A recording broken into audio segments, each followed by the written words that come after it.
नमस्कार। आज मैं आपको माघ तथा माघ का स्थिति काल बताने जा रही हूँ। माघ के जीवन की संक्षिप्त रूपरेखा शिशुपाल वध के अंत में दिए गए कवि वंश वर्णन के श्लोकों में मिलती है।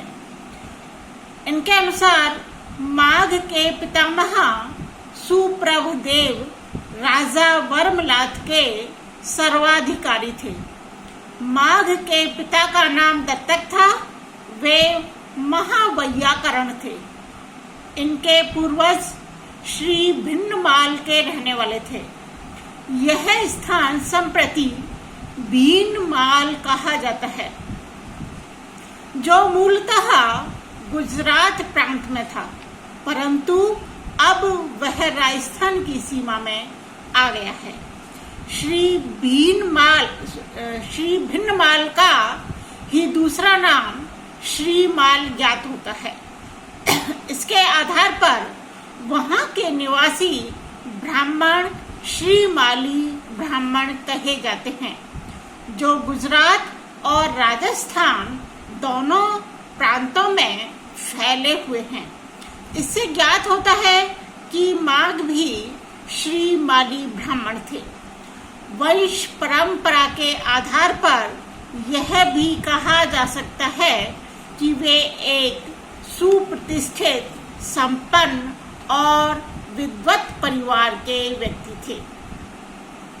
शिशुपाल वध के अध्ययन से ज्ञात होता है कि माघ ने व्याकरण, दर्शन, काव्यशास्त्र, ज्योतिष, आयुर्वेद, राजनीति, कामशास्त्र, पुराण, इतिहास आदि का गहन अध्ययन किया था।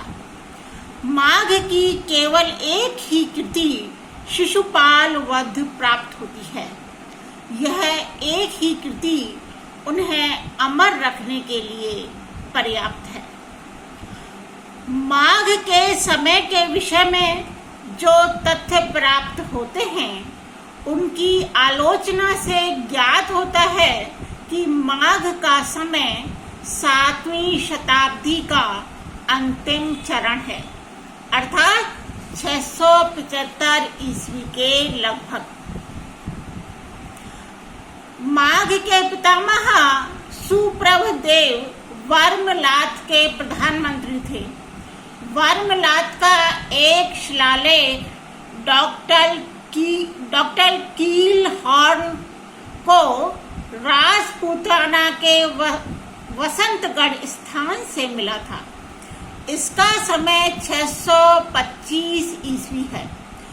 यदि एक पीढ़ी के लिए 25 वर्ष का समय माना जाए तो दत्तक का समय 650 ईस्वी और माघ का समय 675 ईस्वी के लगभग होगा।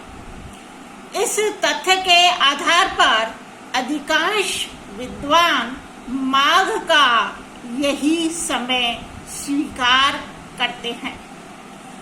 माघ के स्थिति काल के विषय में जो अपर सीमा निर्धारित की जा सकती है, उसके विषय में जो हमें प्रमाण प्राप्त होते हैं, उनमें पहला प्रमाण है सोमदेव, जिनका समय 959 ईस्वी है। इन्होंने अपने ग्रंथ यशस्ती तिलक चंपू में माघ का उल्लेख किया है। अतः माघ 950 ईस्वी के बाद के नहीं हो सकते। दूसरा प्रमाण जो हमें प्राप्त होता है, उसके अनुसार आनंदवर्धनाचार्य ने अपने प्रसिद्ध ग्रंथ ध्वन्यालोक में शिशुपाल वध के 2 श्लोक उदाहरण के रूप में दिए हैं। पहला है रम्या इति प्राप्तवती ही पताका, और दूसरा है त्रासाकुलः परिपतन परितो निकेताम। तो आनंदवर्धन आचार्य का समय जो है 850 ईस्वी के लगभग है। तीसरा प्रमाण जो हमें प्राप्त होता है वो है कि आनंद वर्धनाचार्य से पूर्ववर्ती राजा अमोघ वर्ष, जिनका समय 9वीं शताब्दी ईस्वी पूर्वार्ध है, के समकालीन कवि नृपतुंग ने अपने कन्नड़ भाषा के ग्रंथ कविराज मार्ग में माघ का उल्लेख किया है। चतुर्थ प्रमाण है आचार्य वामन, जिनका समय 800 ईस्वी के लगभग है। इन्होंने तुल्य योगिता के उदाहरण में माघ का श्लोक रम्या इति प्राप्तवती ही पताका उद्धृत किया है। इन बहिरंग प्रमाणों के आधार पर माघ की अपर सीमा 800 ईस्वी के बाद नहीं रखी जा सकती। माघ के स्थिति काल के विषय में जो अंतरंग साक्ष्य प्राप्त होते हैं, उनके आधार पर भी माघ का जो समय है वो उसको निर्धारित करने के लिए जो साक्ष्य हमें उपलब्ध होते हैं, उनमें शिशुपाल वध में एक जो श्लोक है वह मिलता है। वो श्लोक है अनुत सूत्र पदन्यासा सद्वृत्ति ही सन्निबंधना शब्द विद्येव नो भाति राजनीतिर परस्पृशा।